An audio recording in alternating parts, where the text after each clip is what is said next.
சினிமாவையே மிஞ்சின ஒரு real life கேஸ பத்தி நீங்க கேள்விப்பட்டிருக்கீங்களா? அதுவும் அது ஒரு 15 வருஷத்துக்கு முன்னாடி 2010ல தான் நடந்ததுன்னா உங்களால நம்ப முடியுதா? இந்த இன்டர்நெட்னு சொன்னாலே முதல்ல நம்ம மைண்டுக்கு வரது என்ன? Cute baby videos, funny memes, நமக்கு பிடிச்ச சாங்ஸ், கேட்ஸ், டாக்ஸ் இததான் மக்களும் அதிகமா விரும்புறாங்க. ஆனா அதே இன்டர்நெட்டுக்கு இன்னொரு முகம் இருக்கு. அதுல இந்த ban, violence, hate content, abuse video, ஷாக்ன்ட்டு மோசமான கண்டென்ட்ஸும் இருக்கு. ஸோ என்னதான் இன்டர்நெட்டோடைய நல்ல சைடா இருந்தாலும் சரி, கெட்ட சைடா இருந்தாலும் சரி, இந்த ரெண்டு சைட்லயுமே எழுதப்படாத ஒரு சட்டம் இருக்கு. அதுதான் டோன்ட் வித் கேட்ஸ். ஸோ இன்னைக்கு நம்ம உண்மையிலேயே ரியல் லைஃப்ல நடந்த ஒரு கொலை கேஸை பத்தி தான் பார்க்க போறோம். 2010கள்லாம் சும்மா இன்டர்நெட்டையே கதற விட்ட கேஸ் இது. ஸோ டிடெக்டிவ்ஸ், நம்ம கேஸ்க்குள்ள போகிறதுக்கு முன்னாடி நீங்க வந்திருக்கிற இடம் உங்க கிரைம் ரோல். ஞாபகமா எல்லாரும் சப்ஸ்கிரைப் பண்ணி உங்க சப்போர்ட்டை கொடுங்க. 2010வது வருஷம் இன்டர்நெட்ல ஒரு வீடியோ அப்லோட் ஆகுது. அந்த வீடியோல 2 பூனைகளை வேக்யூம் சீல்டு பிளாஸ்டிக் பேக் உள்ள போட்டு காத்த கொஞ்சம் கொஞ்சமா வெளியே எடுத்து அந்த பூனைகளால மூச்சு விட முடியாம கஷ்டப்பட்டு அதுங்க இறந்து போகுதுங்க. பின்னாடி ஒரு கிறிஸ்மஸ் சாங் ஒன்னு ப்ளே ஆகுது. இந்த வீடியோவை பாக்குறவங்க எல்லாருமே ரொம்ப ஷாக் ஆகுறாங்க. கமெண்ட் ஃபுல்லா கொழுந்து விட்டு எறியறாங்க. ஏன் அப்படின்னா, இப்ப நம்ம ஏதாவது ஒரு கிரிஞ்சுத்தனம் பண்ணா செமையா வியூஸ் போகும். ஆனா 2010கள்லாம் அதிகமா வியூஸ் போற ஒரே வீடியோ எதுனா அது பூனைகளை பத்தின வீடியோ தான். மக்களுக்கு பூனைகள்னா அவ்வளவு பிடிக்கும். அப்படிப்பட்ட பூனைகளையே யாரோ ஒருத்தன் கொலை பண்ணி அதை வீடியோவா எடுத்திருக்கான். அதை இன்டர்நெட்லயும் அப்லோட் பண்ணிருக்கான். அதை பார்த்த எல்லாருக்கிட்டையும் எழற ஒரே கேள்வி என்னன்னா, யார் இந்த வீடியோவை எடுத்தது? அந்த ஆளு எங்க இருக்கான், எந்த கண்ட்ரில இருக்கான் இப்படின்றது மட்டும்தான். ஆனா அந்த கேள்வியா மட்டும்தான் இருந்தது. பதில் யாருக்கும் தெரியல. இந்த வீடியோ உலகம் முழுக்க பரவுது. இத லாஸ் வேகாஸ்ல ஒரு கேஷினோல டேட்டா அனலிஸ்டா ஒர்க் பண்ணிக்கிட்டு இருக்க டியோனா தாம்சன் அப்படின்றவங்களும் பாக்குறாங்க. இந்த இன்டர்நெட்டை பொறுத்த வரைக்கும் ரியல் லைஃப்ல நம்மளா தான் இருக்க முடியும். ஆனா இன்டர்நெட்ல நம்ம யாரு மாதிரி வேணாலும் இருக்கலாம். அப்படிதான் டியானா தாம்சன் வந்து இன்டர்நெட்ல பவுடி மூவன் அப்படின்ற ஒரு யூசர் நேம்ல அந்த வீடியோஸை பார்த்து ஷாக் ஆகுறாங்க. அந்த டைம்ல அவங்க லவ் பிரேக்கப் ஆகி மைண்டை டைவர்ட் பண்ணலாம் அப்படின்னு சொல்லி இன்டர்நெட்ல தேடிக்கிட்டு இருக்கும்போது அப்பதான் இந்த வீடியோ அவங்க கண்ணுல படுது.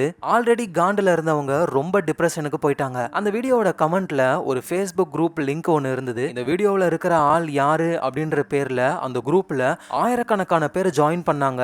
நம்ம டியோனாவும் அதுல ஜாயின் பண்ணிக்கிறாங்க. அந்த குரூப்ல இருக்கிற எல்லாருமே செம்ம கடுப்புல இருக்காங்க. அவனை கொலை பண்ணணும், அவன் மட்டும் மாட்டினா அவனை கைமாதான் அப்படின்ற மாதிரி அந்த குரூப்ல இருக்கிற எல்லோருமே வெறித்தனமா அந்த கேட்டை கொடுமைப்படுத்தி சாகடிச்ச அந்த ஆள் யாரு அப்படின்னு கண்டுபிடிக்கணும்னு நினைக்கிறாங்க. இப்படி எல்லாருமே எமோஷனா இருக்கும்போது நம்ம டியோனாவும் அப்புறம் ஜான் அப்படின்ற ஒருத்தரும் தான் எமோஷன் தேவையில்லை, நமக்கு எவிடன்ஸ் தான் வேணும் அப்படின்னு சொல்லி அந்த குரூப்ல இருக்கிறவங்கள எவிடன்ஸ் பக்கம் நகர்த்த ஆரம்பிச்சாங்க. அந்த கேட் வீடியோவை இருக்கிற ஆயிரக்கணக்கான பேரும் ஃப்ரேம் பை ஃப்ரேம் பார்த்து அந்த வீடியோல ஏதாவது க்ளூ கிடைக்குமான்னு தேட ஆரம்பிச்சாங்க. அந்த ரூம்ல இருக்கிற பிளக் எல்லாம் பாக்குறாங்க. ஏன்னா ஒவ்வொரு நாட்டுக்கும் பிளக் வந்து வித்தியாசமா இருக்கும். அதோட பெட்ல ஒரு உல்ஃப் பிளாங்கெட்டை நோட்டீஸ் பண்றாங்க. அதை ஈபேல சர்ச் பண்ணும் பொழுது நார்த் அமெரிக்கா மேனுஃபேக்சரர் அவர்கிட்ட இருந்து அதை வாங்கினது ஒரே ஒரு பையர் தான். சோ கண்டிப்பா அவர் தான் அந்த சைக்கோவா இருக்கணும். ஆனா பையருடைய டீடைல்ஸ் எதுவும் அதுல இல்ல. இன்னும் சிலர் அந்த வீடியோவுடைய பேக்ரவுண்ட்ல கேட்கிற வாய்ஸஸ் எல்லாம் வச்சு அது ரஷ்யன் இல்லனா யூரோப்பியன் லாங்குவேஜ் தான் இருக்கணும் அப்படின்னு சொல்லி மொத்த குரூப்பும் ரஷ்யன் ஆங்கிள் யோசிக்க ஆரம்பிக்கிறாங்க.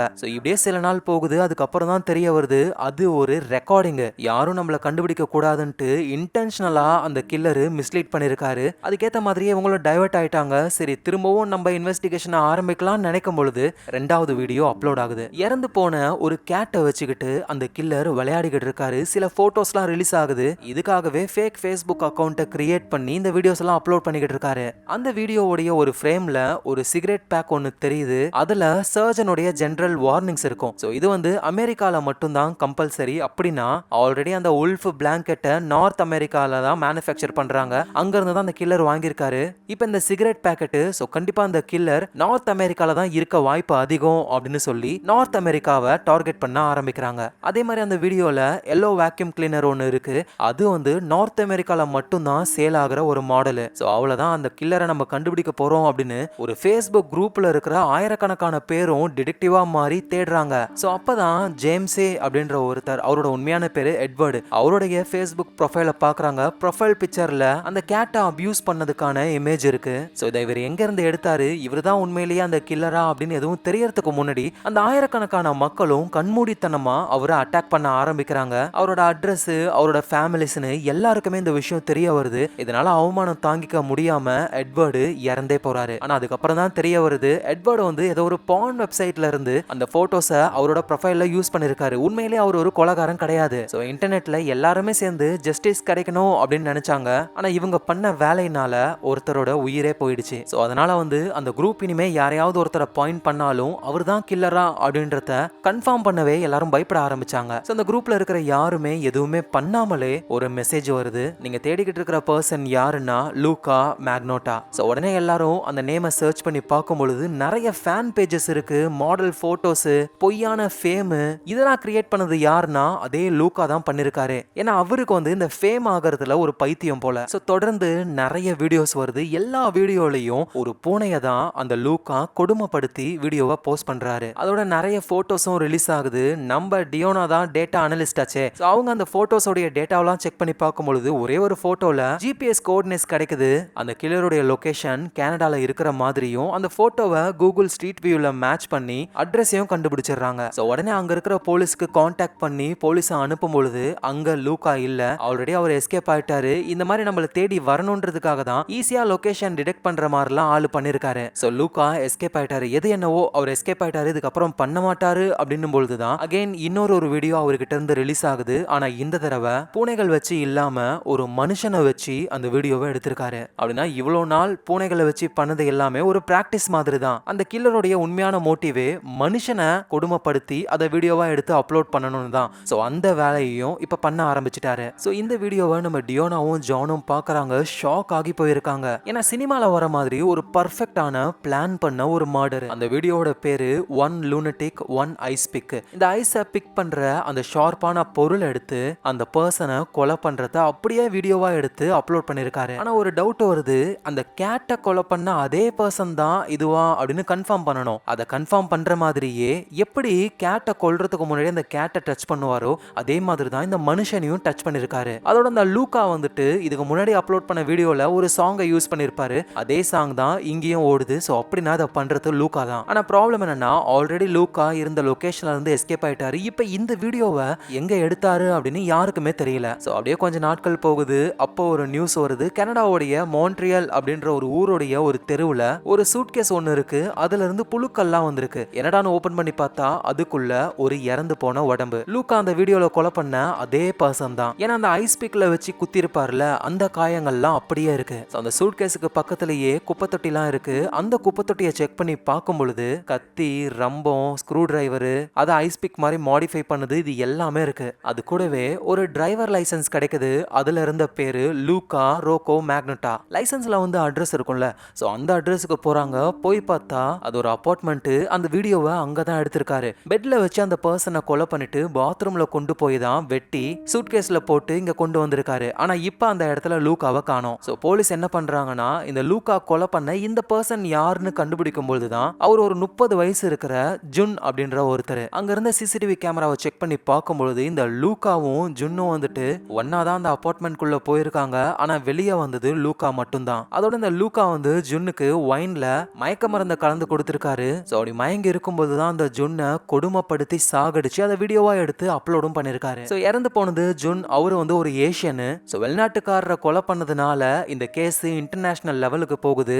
அதோட போலீஸும் இப்பதான் அந்த Facebook குரூப்பை வந்துட்டு அப்ரோச் பண்ண ஆரம்பிக்கிறாங்க. சோ இந்த நேரத்துல நம்ம ரெண்டு விஷயங்கள் புரிஞ்சுக்கலாம். ஒன்னு, அந்த இன்டர்நெட்ல இருக்கிற மக்கள் வந்துட்டு அவங்களே முடிவெடுத்தாங்கன்னா அது மோஸ்ட்லி தப்பா போகிறதுக்கு வாய்ப்பு இருக்கு. ஏன்னா அவங்க எமோஷனலா திங்க் பண்றாங்க. அதே நேரத்துல இந்த போலீஸ்லாம் சோசியல் மீடியால வர விஷயங்களையும் கொஞ்சம் சீரியஸா நினைச்சு இருந்தாங்க அப்படின்னா இந்நேரத்துக்கு அந்த ஜுனுடைய உயிரை காப்பாத்திருக்கலாம். சோ எது என்னவோ இப்போ போலீஸ் வந்துட்டு சோசியல் மீடியால இருக்கிற மக்களுடைய சப்போர்ட்டை எடுத்துக்கிட்டு மொத்தமா எல்லாருமே சேர்ந்து அந்த லூகாவை பிடிக்கணும்னு இறங்குறாங்க. சோ போலீஸ் இன்வெஸ்டிகேஷன் பண்ணதுல தெரிய வந்தது என்ன அப்படின்னா அந்த லூகா வந்து ஒரு எக்ஸ்ட்ரீமான நார்சிஸ்ட். அதாவது அவர் வந்து கொலை பண்ணணும் அப்படின்றதுக்காக கொலை பண்ணல, அந்த கொலை மூலியமா நம்ம ஃபேமஸ் ஆகணும் அப்படின்னு நினைக்கிறதுக்காக தான் இதெல்லாம் பண்ணிருக்காரு.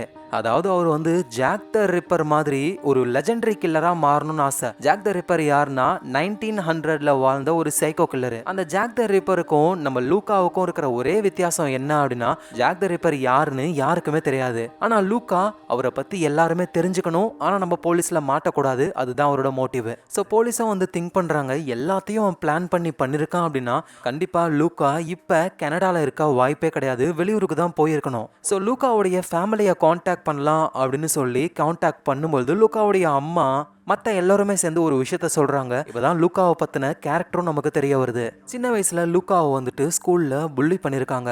லூகாவுக்கு சப்போர்ட்டிவா இருந்தது எல்லாமே மூவிஸ் தான். அவரு கிட்டத்தட்ட மூவிஸ் பார்க்குற ஒரு பைத்தியம். ஸோ நிறைய மேக்கப்லாம் போடுவாரு. ஒரு ஆர்டிஸ்ட் ஆகணும் அப்படின்னு லூகாவுக்கு ஆசை. ஆனா அவரோட கனவு எதுவும் நிறைவேறவே இல்லை. ஸோ தொடர்ந்து நம்ம லூகாவை பத்தி தேட தேட தான் இன்னொரு ஷாக்கிங்கான விஷயம் தெரிய வருது. லூகா நிறைய ஃபேக்கான ஐடென்டிட்டிஸ் எல்லாம் யூஸ் பண்ணிருக்காரு. அதுவும் மூவிஸ்ல வர அந்த கேரக்டரோட பேரை வச்சு. ஸோ இதெல்லாம் தெரிஞ்சுக்கிட்ட போலீஸ் வந்து லூகாவுக்கு ஆக்டர் ஆகணும்னு இன்ட்ரெஸ்ட்.